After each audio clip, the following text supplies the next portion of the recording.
여러분, 지금 우리는 교회에서 대림절이라는 절기를 함께 지키고 있습니다. 이 대림절이라고 하는 절기는 여러분께서 잘 알고 계시는 것과 같이 예수님의 나심을 기다리는 절기입니다.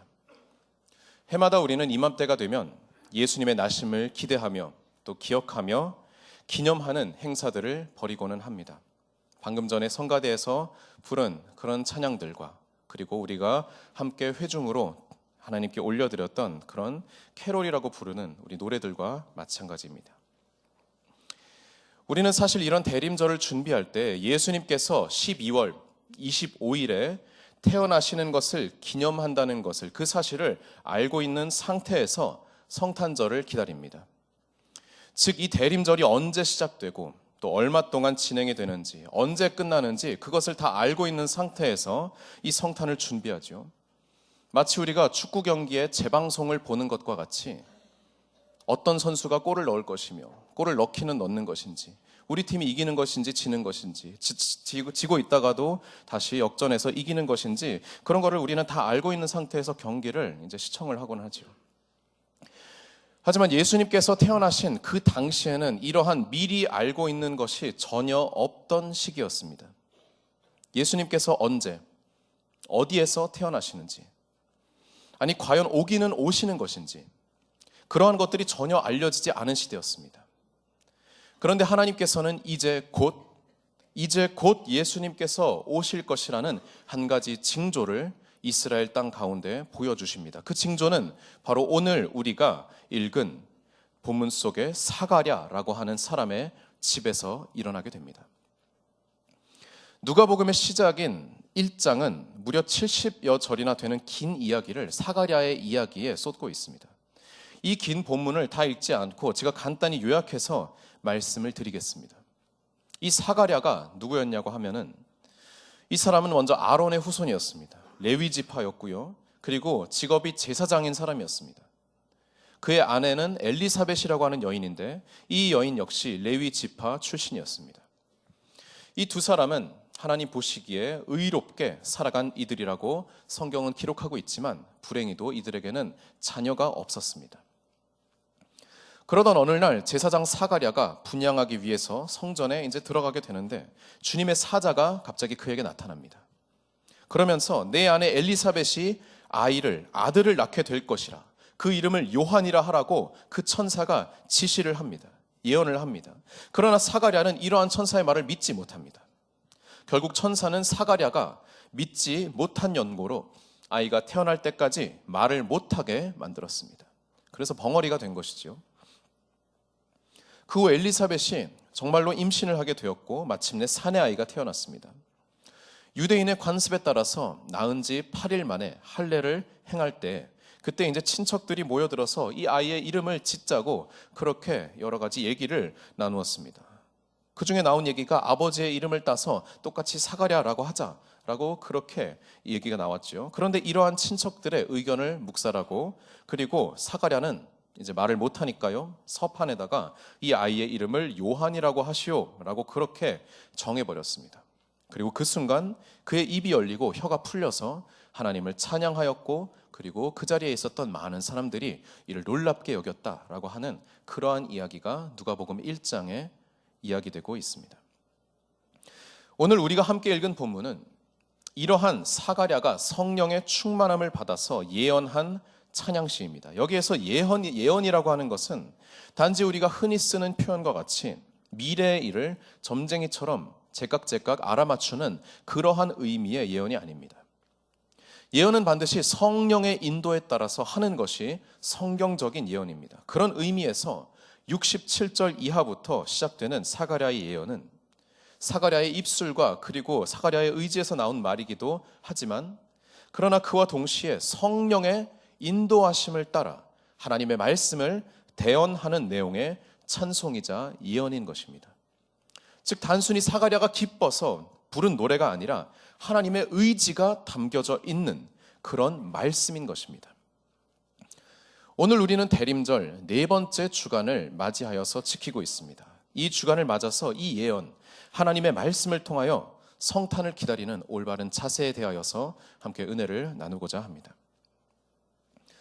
사가랴는 먼저 하나님을 찬양하면서 이 예언을 시작하는데요. 우리가 68절과 69절을 다시 한번 보겠습니다. 68절과 69절을 한 목소리로 읽어보겠습니다. 시작. 찬송하리로다.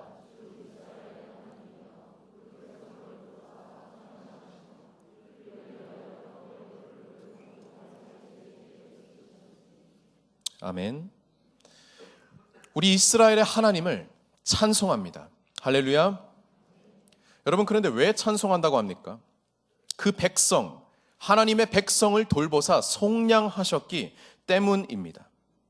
여기에서 돌보사라고 번역된 이 헬라어 단어는 원래 어떤 뜻이냐면은 만나기 위해서 찾아가다, 내가 누군가를 보기 위해서 가다라고 하는 그런 의미를 지니고 있습니다. 하나님께서 찾아오셨다는 겁니다. 하나님께서 찾아오셔서 백성을 속량하셨다는 것입니다. 속량은 곧 구속, 우리를 죄에서 해방하셨다는 의미를 지니고 있죠. 계속해서 보시면은 우리를 위하여 구원의 뿔은 여러분 능력을 상징합니다. 즉 우리를 구원하실 능력이 있는 구세주를 하나님께서 다윗의 가문에 일으키셨다는 것을 말하고 있습니다. 그런데 이것이 어느 날 갑자기 하나님께서 짠 하고 나타나시는 것이 아니라는 겁니다. 또 하나님께서 이것도 해보고 저것도 해보았지만 이것도 안 되고 저것도 안 되니까 에라 모르겠다, 마지막 수단을 동원하자라고 해서 어쩔 수 없이 그렇게 최후의 수단을 쓰신 것도 아닙니다. 이미 오래전부터, 아니 태초부터 약속하신 구원의 계획이 이때 오늘 이루어졌다는 것입니다. 70절 이하의 말씀도 우리 한번 보겠습니다. 70절부터 보겠습니다. 이것은 주께서 예로부터 거룩한 선지자의 입으로 말씀하신 바와 같이 우리 원수에게서와 우리를 미워하는 모든 자의 손에서 구원하시는 일이라. 우리 조상을 긍휼히 여기시며 그 거룩한 언약을 기억하셨으니 곧 우리 조상 아브라함에게 하신 맹세라. 아멘. 사가랴는 예언을 통하여서 우리를 구원하실 하나님의 계획이 갑자기 급조된 것이 아니라 아주 오래전 우리 조상들과 선지자들을 통하여서 이미 말씀되어진, 약속되어진 그 약속이 이제 이루어지고 있다고 말하고 있습니다. 72절에 보시면은 거룩한 언약이라는 그런 문구가 나오죠. 또 73절에는 아브라함에게 하신 맹세라는 표현이 나옵니다. 여러분, 거룩한 언약이란 무엇입니까?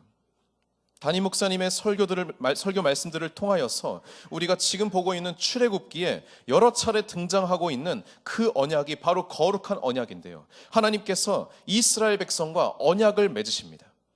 너희가 내 말을 듣고 내 말씀을 순종하면은 그러면 너희는 내 백성이 되고 나는 너희의 하나님이 될 것이다 라고 하는 그러한 언약입니다. 이스라엘 백성은 이러한 언약을 통하여서 하나님의 백성, 선택된 백성이라는 것입니다. 또한 아브라함에게 하신 맹세는 무엇입니까? 하나님께서 아브라함에게 여러 가지 약속들을 주셨지만 그 중에서도 가장 자주 반복되는 것은 내가 너로 큰 민족을 이루겠다, 내 민족을 창대하게 이룰 것이다 라고 하는 그러한 약속입니다. 이스라엘 민족의 조상이 바로 아브라함이지요. 그러한 아브라함의 후손인 이스라엘 백성이 창대해질 것을, 열방 가운데 힘 있는 백성들이 될 것을 약속하신 그 약속이 바로 아브라함의 맹세입니다. 종합하자면은 하나님이 오셔서, 친히 오셔서 이스라엘 백성을 구원해 내실 것을 약속하신 그 언약을 지금 사가랴가 노래하고 있는 것입니다. 이 같은 하나님의 구원을 기대하는 그 기다림을 두고 후세에 우리는 이것을 가리켜 메시아 사상이라고 부릅니다. 메시아, 직역하면 기름 부음 받은 자라고 하는 의미를 가진 이 히브리어는 우리가 요즘에도 많이 사용하는 바와 같이 구원자 혹은 구속자를 의미하는 단어입니다. 지금 이스라엘 백성이 고통을 받고 있어요. 하지만 그렇다 해도 나라의 주권을 잃어버리고 백성은 이방 민족으로부터 핍박을 받는다 해도 언젠가 하나님께서 구원자 메시아를 우리 가운데 보내주셔서 이 백성을 구원하시고 우리를 회복시키실 것이라는 그러한 믿음이 이 당시 이스라엘 백성들에게 있었던 것입니다. 그런데 여러분, 심각한 문제가 하나 있었습니다. 그것이 뭐냐 하면은 이스라엘 백성이 메시아를 기다렸습니다. 기다렸는데 너무 오랫동안 기다렸다는 것입니다. 찬송가 가운데 있죠. 오랫동안 기다리던 우리 주님. 그런데 너무 오랫동안 기다렸다는 것입니다. 여러분, 희망은 사람을 강하게 만들지요. 현재의 고난도 이기게 만드는 것이 희망이고 소망입니다. 하지만 그 희망만 계속되고 현실이 변화되지 않은 채로 그대로 있고 바뀌지 않으면 그것은 소위 말하는 희망 고문이 되는 것입니다. 우리가 가파른 산을 올라갈 때 이제 제일 선두에 선 사람이 뭐라고 말합니까? 이제 점점 팀원들이 지쳐가기 시작할 때 제일 선두에 선 사람이 뭐라고 말합니까? 거의 다 왔다. 거의 다 왔다. 그걸 이제 1시간 내내 이렇게 거의 다 왔다라고 얘기하면은 사람이 더 지치게 되는 법이죠. 이스라엘 백성도 마찬가지였습니다. 이러한 메시아에 대한 소망, 기다림이 언제부터 생긴 것인지 구체적으로는 분명하지 않지만 이제 그 사상이 구체화된 것은 예수님 태어나기 전 한 거의 500년 전에 이스라엘 나라가 바벨론에게 멸망당하고 포로로 끌려갔을 때부터였던 것으로 이제 학자들은 추정합니다. 여러분, 500년입니다. 우리나라가 일제에 의해서 지배당한 기간이 40년이라고 하죠. 그런데 그 40년 동안 해방과 광복을 기다리다가 지쳐서 그것을 기다리는 것이 힘들어서 많은 사람들이 이제 친일로 전향하지 않았습니까? 그런데 여러분, 500년입니다.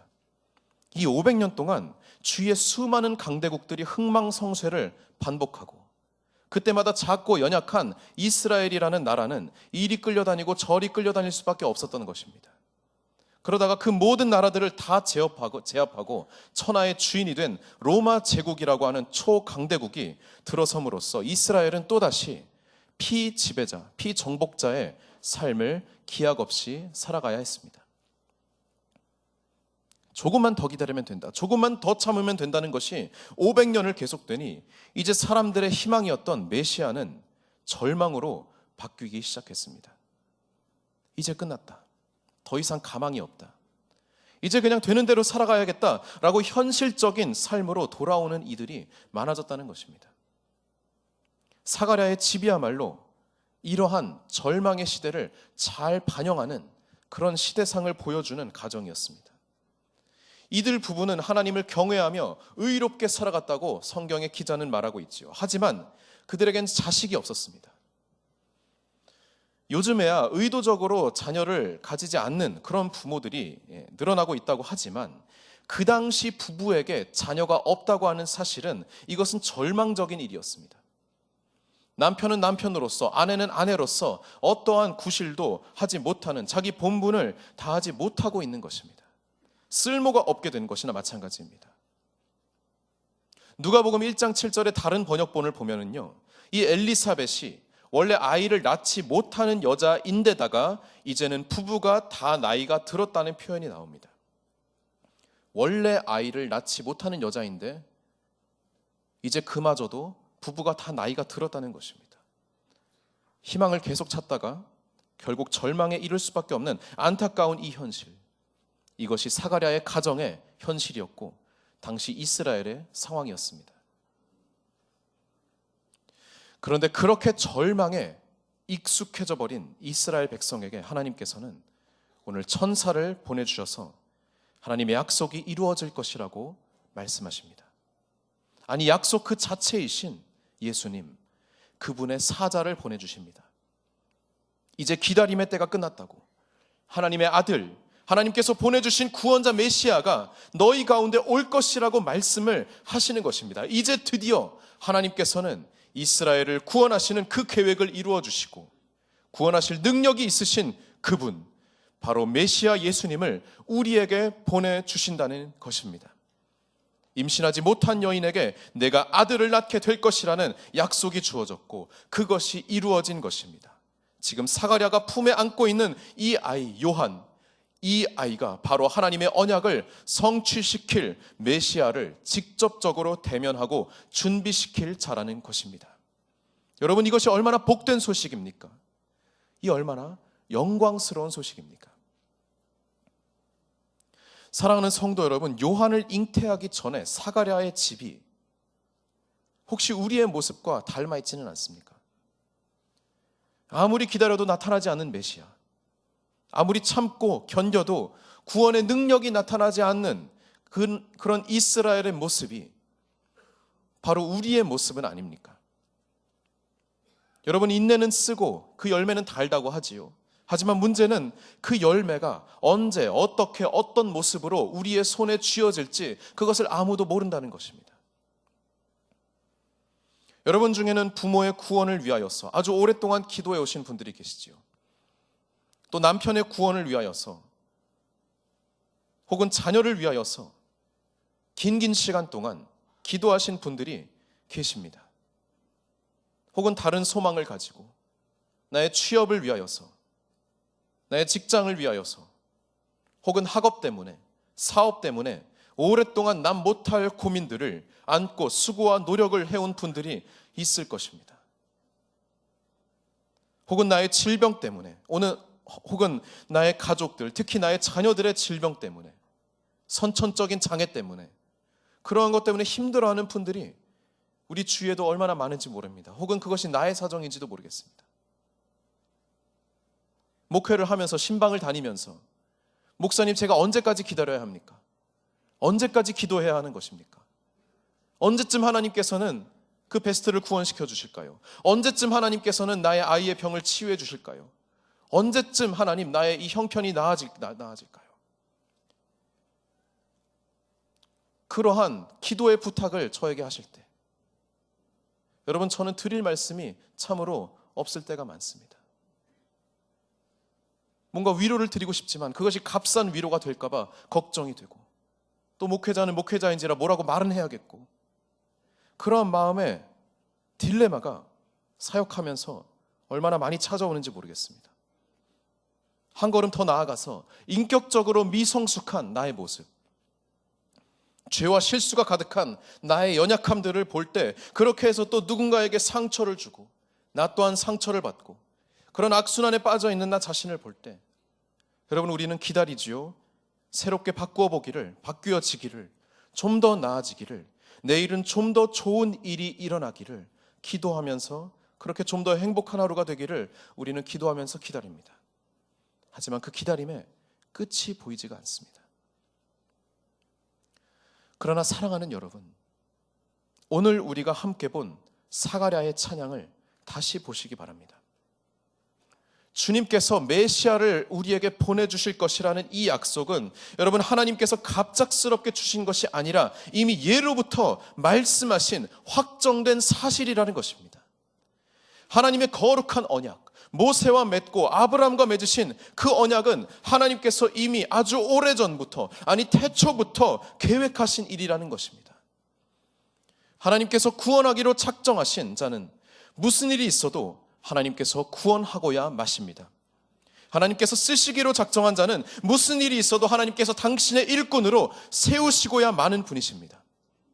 하나님께서 이스라엘 백성을, 나아가서 인류를 구원하고자 하실 때 바로 그것이 언제 어떻게인지는 우리가 모른다 할지라도 반드시 구원하고야 마시는 분이시라는 것을 믿으시기 바랍니다. 하나님은 단 한 번도 우리를 잊으신 적이 없으십니다. 단 한 번도 당신의 백성을 잊으신 적이 없으십니다. 단 한 번도 이 땅 위에 하나님의 나라를 만드시고 하나님의 백성을 부르시고 하나님의 교회를 세워나가시는 일에 무관심하셨던 적이 없으셨던 분입니다. 여러분, 제가 설교를 준비하면서 원래는 이쯤에서 뭔가 근사한 예화를 들려고 했었어요. 그런데 아무리 생각해봐도 제 상상력이 부족한 것이 아니라 여러분 아무리 생각해봐도 우리 인간을 구원하시기 위하여서 당신의 아들 독생자 예수 그리스도를 이 땅 위에 보내주신 그 하나님의 사랑과 비교할 만한 이야기가 떠오르지가 않았습니다. 여러분, 성탄 그 자체가 바로 하나님의 신실하심을 드러내는 더할 수 없는 증거입니다. 예수님이 인간의 몸을 입고 이 땅에 오신 것, 하나님께서 약속을 성취하신 것, 그 이상으로 하나님께서 우리와 함께 하신다는 것을 드러내고 나타내는 사건은 인류 역사에 없었습니다. 사가랴의 찬송 다시 한번 보십시오. 68절에 찬송하리로다 주 이스라엘의 하나님이여, 그 백성을 돌보사 속량하시며 그 백성을 돌보사 그 백성을 찾아가셔서 속량하시고 구원하신 하나님을 찬송하리로다. 사랑하는 여러분, 하나님께서 우리와 함께 하십니다. 할렐루야. 단 한순간도 우리를 떠난 적이 없으신 하나님이십니다. 단 한순간도 우리를 향하신 당신의 사랑을 거두신 적이 없으신 분이십니다. 태초부터 지금까지 변함없이 우리를 사랑하신 그분, 우리와 함께 하신 그분, 그분의 사랑을 확인하고 다시 한번 감사드리는 이번 성탄절이 되기를 간절히 바랍니다. 사랑하는 성도 여러분, 끝이 보이지 않는 기다림 가운데 내 인생 처해져 있다고 생각되실 수도 있습니다. 하지만 신실하신 하나님께서는 당신의 독생자를 보내주시며 우리를 향한 사랑을 확증하신 분이십니다.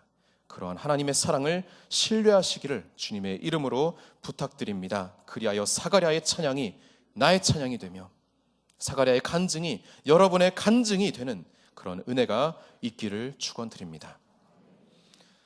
그런데 여러분, 사가랴의 찬송은 여기에서 끝나지 않습니다. 계속해서 사가랴는 이제 태어난 이 아이를 두고 예언하고 있습니다. 76절부터 보시면은요, 우리 76절부터 79절까지 우리 한 목소리로 한번 읽어보기를 원합니다. 시작. 이 아이여, 내가 지극히 높으신 이의 선지자라 일컬음을 받고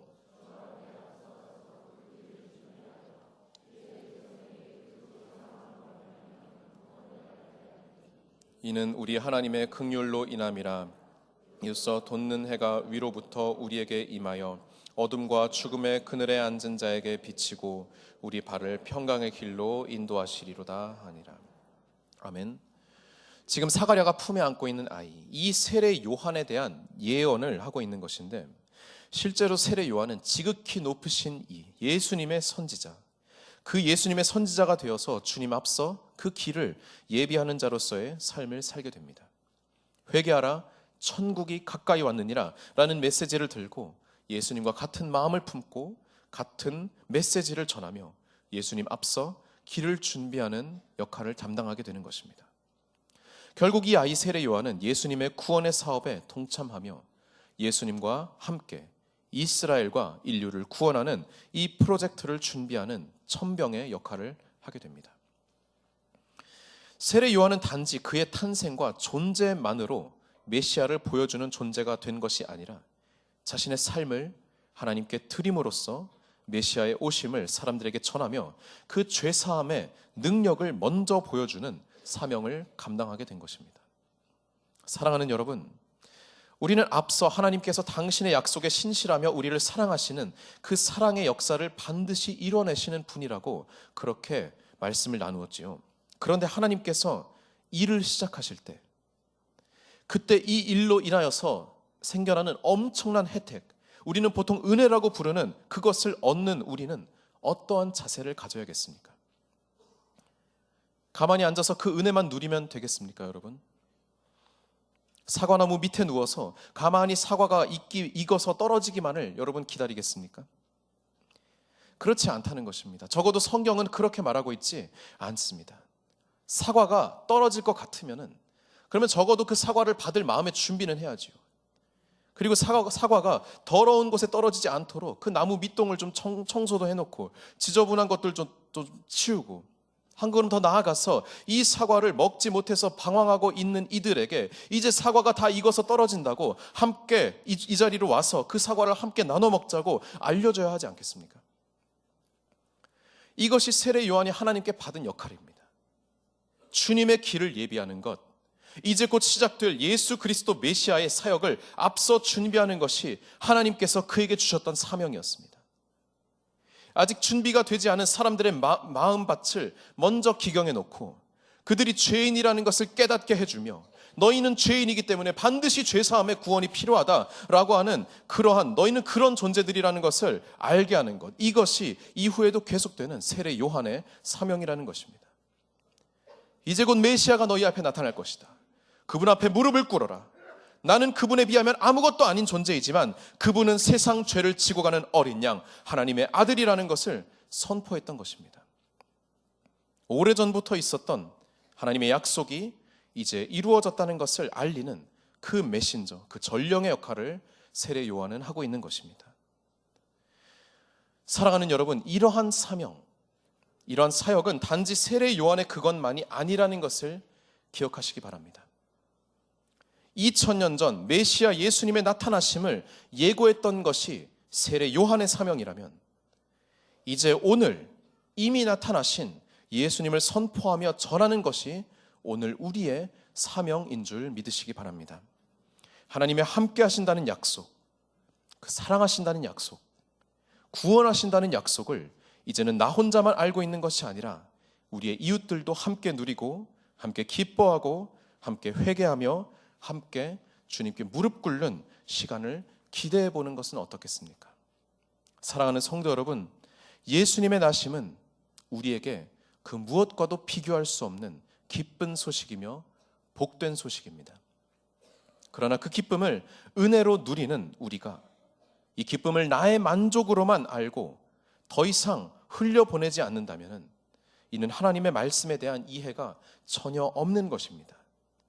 마치 나는 선택받은 백성이요, 너는 그렇지 않으니까 너는 구원받지 못할 것이다, 너는 죄인이다 라고 차별 대우했었던, 나중에 유대인들이 빠졌던 그런 오류를 몸소 행하고 있는 것이나 다름이 없지 않습니까? 사랑하는 여러분, 작은 세례 요한들이 되시기를 바랍니다. 저와 여러분이 주님의 나심을 기뻐하는 성탄의 감격을 누리면서 그 기쁨 흘려보내시기 바랍니다. 하나님께서 구원하신다, 하나님께서 약속을 이루신다는 그 기쁨, 아울러 이 구원은 죄 사함으로 인하여 가능한 것임을 기억하며 날마다 우리의 죄를 자복하며 하나님의 구원을 기대하시기를 간절히 바랍니다. 말씀을 정리하겠습니다. 오늘 세례 요한의 탄생과 그로 인한 사가랴의 찬송과 예언이 담긴 이 말씀을 함께 나누었습니다. 여러분, 하나님의 약속이 신실하심을 기억하시기 바랍니다. 하나님께서 여러분을, 나를 사랑하신다는 것, 나를 절대로 포기하지 않으신다는 것, 때로는 못나고 연약하고 어리석고 방황하는 나를 붙잡고 당신의 백성으로 반드시 포기하지 않으신다는 것을 믿으시기 바랍니다. 그런 믿음 달라고 기도하시길 바라고요. 하나님, 포기하지 않으시는 주님, 이스라엘 백성을 기억하셔서 메시아를 보내주신 우리 주님, 주원의 구원을 학수고대하고 있는 나를 굽어 살피사 나의 삶 가운데에도 구원의 능력을 베풀어 주시옵소서 기도하시면서 하나님 신뢰하시며 힘을 내시기 바랍니다. 아울러 주님의 오심을 믿고 기다리면서 그분의 길을 준비하는 작은 세례 요한의 삶을 우리 함께 살아내기를 원합니다. 예수님의 보혈로 죄를 씻으시기를 원하고 죄사함의 복음을 선포하시기 바랍니다. 그리하여 우리가 받은 이 기쁨과 감격을 세상 가운데 흘려보내는 복된 인생을 사시기를, 그러한 우리 주사랑교회의 성탄절이 되기를 주님의 이름으로 축원드립니다. 기도하시겠습니다. 사랑하는 하나님 아버지, 이 시간 오랜 기다림에 지쳐서 현실과 타협하는 것 말고는 받아들일 해답이 없는 연약한 우리가 주님 앞에 나와 무릎을 꿇습니다. 때로는 우리의 믿음이 연약하여서 우리를 구원하신다는 하나님의 그 약속을, 우리를 사랑하시고 포기하지 않으신다는 하나님의 그 약속을 의심할 때도 있었음을 고백합니다. 해산이 멈춘 여인과 같이 소망 없는 백성과 같았던 우리의 삶이었습니다. 그러나 포기하지 않으시는 하나님의 사랑, 놀라우신 주님의 계획으로 인하여 우리를 마침내 구원해 내셨음을 감사드립니다. 우리를 위하여 아들 예수님을 보내주신 그 사랑, 우리를 살리시고 새 생명 주시고 소망을 주신 하나님의 놀라우신 은혜에 감사드립니다. 우리를 위해 나신 아기 예수님을 기쁘게 맞이하며 하나님 은혜에 감사하는 이번 성탄이 되게 하여 주시옵소서. 아울러 우리가 받은 이 은혜에 만족하고 멈추는 것이 아니오 이 사랑을 값없이 입은 자로서 그 사랑을 주위에 나누어 주는 그리스도인의 삶을 살아가게 하여 주시옵소서. 이 땅 위에 하나님 나라를 예비하는 작은 세례 요한들이 다 되게 하여 주시옵소서. 감사드리며 예수님의 이름으로 기도드립니다. 아멘. 아버지 하나님, 죄인 된 우리를 구원하시기 위하여 하나님의 아들 독생자 예수 그리스도를 우리에게 선물로 주심을 감사합니다. 주님으로 말미암아 구원받은 주의 백성된 우리들, 우리의 삶이 때때로 절망의 벽에 부딪히고 어려움과 좌절의 그런 환경이 주어진다 할지라도 우리에게 가장 귀한 주님을 주신 아버지 하나님의 사랑을 믿으며 복음을 누리며 살아가게 하여 주옵소서. 뿐만 아니라 이 시대의 선지자로 세례 요한과 같이 구원의 길을 예비할 수 있도록 우리의 이웃들에게 복음을 전하며 살아가는 우리들 되게 하옵소서. 아버지여, 하나님께서 주신 은혜를 우리가 무엇으로 갚아 보답하겠습니까? 다만 그 감사의 마음을 하나님께서 우리에게 주신 이 물질을 구별하여 하나님 앞에 올려드립니다. 아버지 하나님, 힘을 다하여 드리고 우리가 많이 드린다 한들 어찌 하나님 앞에 많은 것이 되겠습니까? 다만 힘을 다하여 드리며 사랑으로 드리며 정직하게 드리며 감사함으로 드리는 이 예물을 아버지여 받아 주옵소서. 우리가 드리는 손을 부끄럽게 마옵시며 드린 예물 주께서 기뻐 받아주시고 하나님을 향하여 손을 편 사랑하는 주의 백성들의 그 손을 잡고 동행하여 주옵소서. 우리 성도들이 수고한 땀의 열매를 하나님의 은혜로 얻을 수 있게 해 주옵소서. 건강의 복을 주옵소서. 마음의 평강 주옵소서. 부부사랑 돈독하게 하옵소서. 우리들의 자녀들, 우리들보다 오히려 더 큰 믿음의 사람들이 되게 해 주옵소서. 이제는 우리 주 예수 그리스도의 크신 은혜와 하나님 아버지의 한없는 사랑과 성령의 교통하심과 충만케 하심이 참으로 이 시대의 세례 요한과 같이 복음을 누리며 복음을 전하며 살아가는 사명 감당하는 주의 백성들 되기를 결단하는 주의 모든 이들 위해 이제로부터 영원토록 함께 하시기를 간절히 축원하옵나이다. 아멘.